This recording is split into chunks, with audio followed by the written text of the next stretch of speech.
Hola de nuevo, en este segundo vídeo vamos a ver el importantísimo papel que juegan las emociones, la atención y la memoria en nuestro día a día. La neurociencia nos ha hecho un enorme regalo que tiene que ver con las variables que hemos comentado ahora mismo.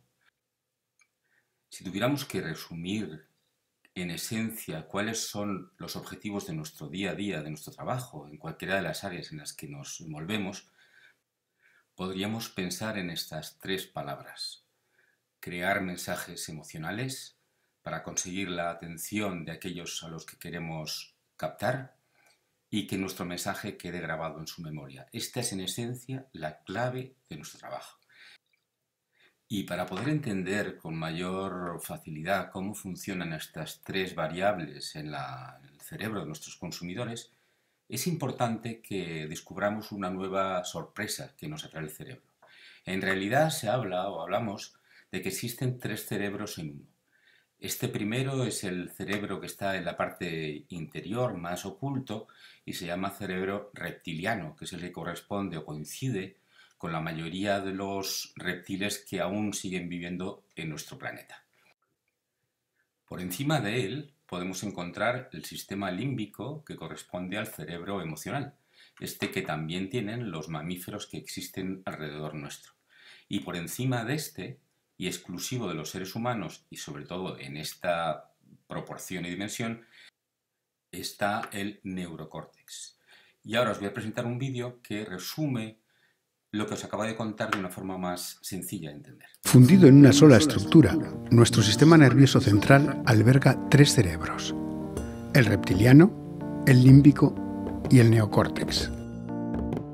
La parte de nuestro cerebro que es más primitiva es el hoy llamado cerebro básico, instintivo o reptiliano. Se desarrolló hace unos 500 millones de años. Está diseñado para manejar la supervivencia, huir o pelear. Tiene muy poco o ningún proceso sentimental. No piensa ni siente emociones, es pura impulsividad. Se caracteriza por la acción. Controla la respiración, el ritmo cardíaco, la presión sanguínea e incluso colabora a la continua expansión-contracción de nuestros músculos. Es en este primer cerebro donde las adicciones son muy poderosas, tanto a algo como a alguien o a una forma de actuar. También aquí reside el miedo. El sistema límbico está asociado a la capacidad de sentir y desear. Se dan procesos emocionales y estados de calidez, amor, gozo, depresión, odio y procesos que tienen que ver con nuestras motivaciones básicas. Se activa cuando nos emocionamos. Facilita la calidad de vida, humaniza las relaciones. El desarrollo de la memoria se asocia a momentos emocionalmente intensos. Aquí reside la capacidad de dejarnos afectar por algo o alguien. De los tres cerebros es el que más se deja influenciar por los demás y por el entorno. El sistema neocortical o córtex es el lugar donde se llevan a efecto los procesos intelectuales superiores. La ciencia ha demostrado la relación directa entre el desarrollo de la corteza cerebral y el desarrollo social. Los humanos poseen un cerebro mucho más especializado que los primates, por lo cual, además de sentimientos, manejan un proceso racional de entendimiento y análisis. Representa la adquisición de la conciencia y se desarrolló a través de la práctica del lenguaje. Este tercer cerebro es el que permite el razonamiento. Es el que tiene capacidad de anticipar, de hacer el futuro posible en presente. De estas tres partes, dos son especialmente importantes para nosotros y para nuestro trabajo, que son las áreas emocionales y las racionales.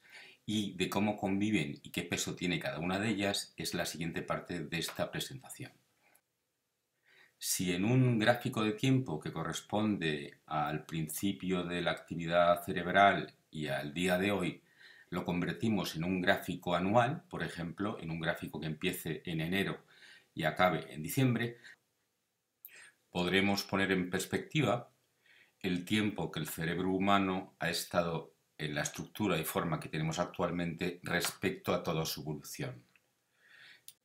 Y la sorpresa llega cuando descubrimos que ese tiempo correspondería al de la última campanada de las 12 uvas de fin de año.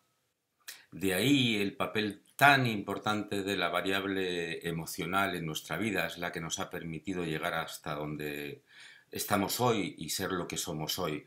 Con lo cual, si pudiéramos ver en realidad el tamaño de forma más o menos proporcional en un ejercicio de cómo sería la importancia de estos tres cerebros, veríamos que nuestras variables emocionales son la clave de nuestras grandes decisiones. Y a la derecha pequeñito veríamos nuestras variables racionales o funcionales, que son las que entendíamos hasta hoy que han sido las que nos llevan a tomar las decisiones. Por lo tanto, la clave, una de las grandes aportaciones de la neurociencia, al margen de que pudiéramos intuirlo, está en demostrar que las emociones condicionan nuestras decisiones, sea cuales sean. Y ahora vamos a ver unos ejemplos.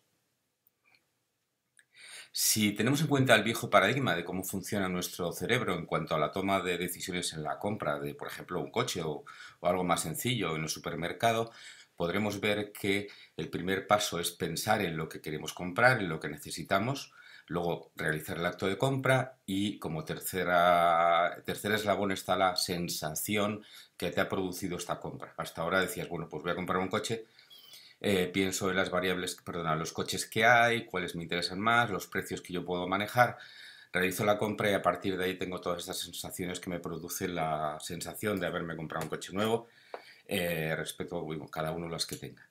Pero la neurociencia nos está aportando un nuevo paradigma mucho más interesante para nuestro trabajo del día a día. Realmente, e incluso físicamente, vemos que el primer área que se activa cuando tenemos que tomar una decisión son las áreas emocionales. Primero nos cargamos de variables emocionales, tomamos la decisión que corresponda y luego lo que hacemos es racionalizar nuestras decisiones emocionales con variables racionales. Por lo tanto, ponemos un ejemplo.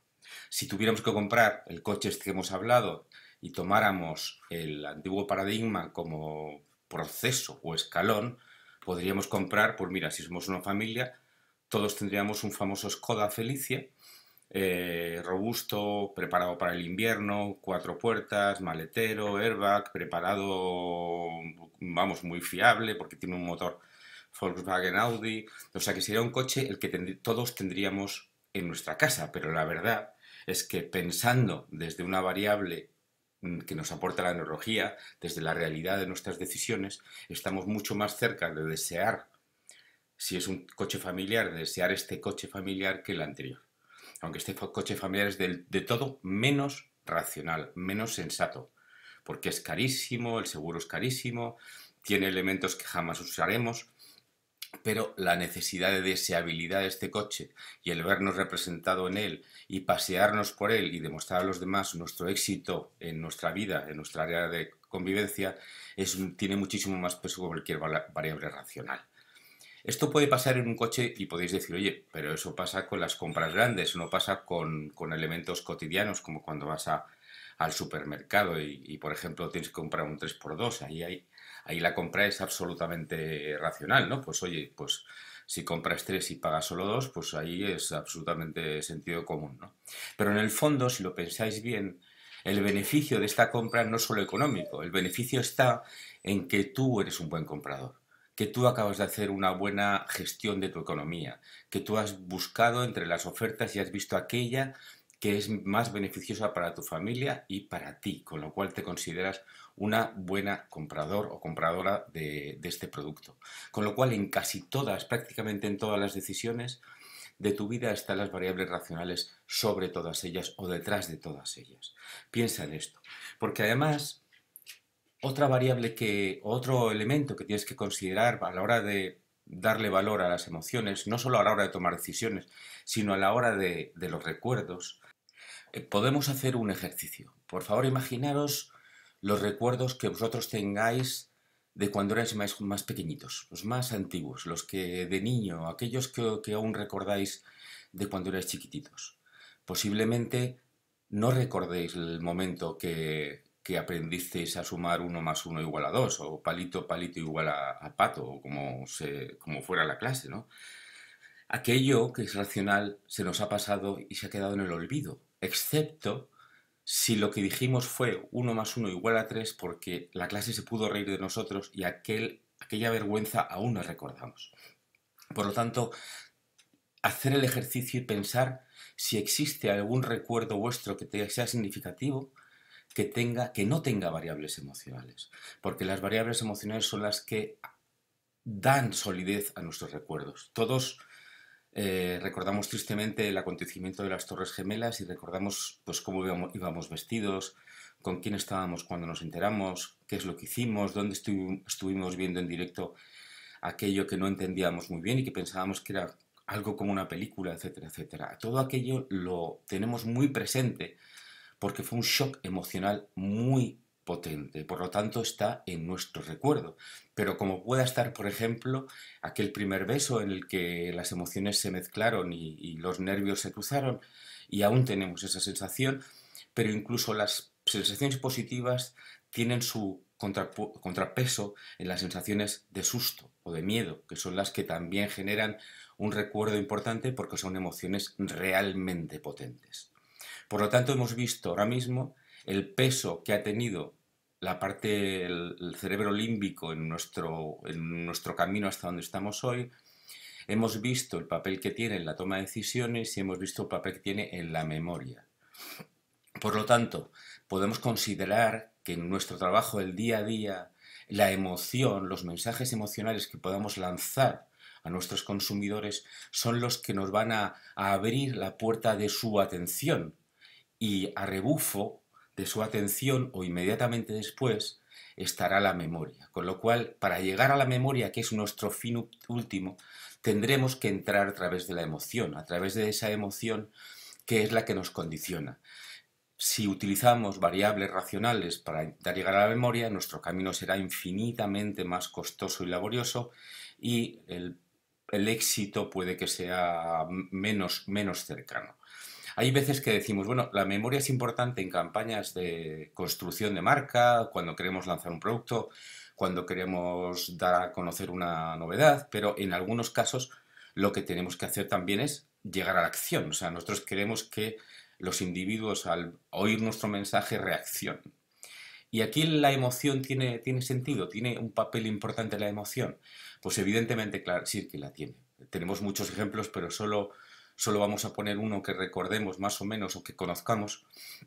Y fue la famosa noche de la famosa foto de la niña del Napal, que hizo que después de casi 10 años de guerra de Vietnam con los americanos y tantas manifestaciones sociales y luchas que se dieron en aquella época, no conseguían nada, y aquí esta foto, cuando salió en las portadas de los periódicos, hizo cambiar el transcurso de la guerra y fue el principio del final. Este shock emocional de ver una realidad que no se quería ver o no se tenía acceso fue la que hizo reflexionar a la sociedad y cambiar una situación tan compleja como una guerra. Y sin irnos tan lejos o tan antiguo en la situación, podemos recordar que estuvieron las fronteras cerradas hasta que apareció la foto de este bebé en la playa, de este chico en la playa, y todos fuimos conscientes de que no podía ser, de que había una realidad social detrás, y fue uno de los detonantes de los que empezaron a abrir la frontera, que luego ha tenido su propia dirección. Por lo tanto, después de ver cómo funcionan las reacciones, las emociones, la atención, que es muy importante, os recuerdo que todas las contestaciones y las respuestas están, como siempre, dentro de nuestro cerebro.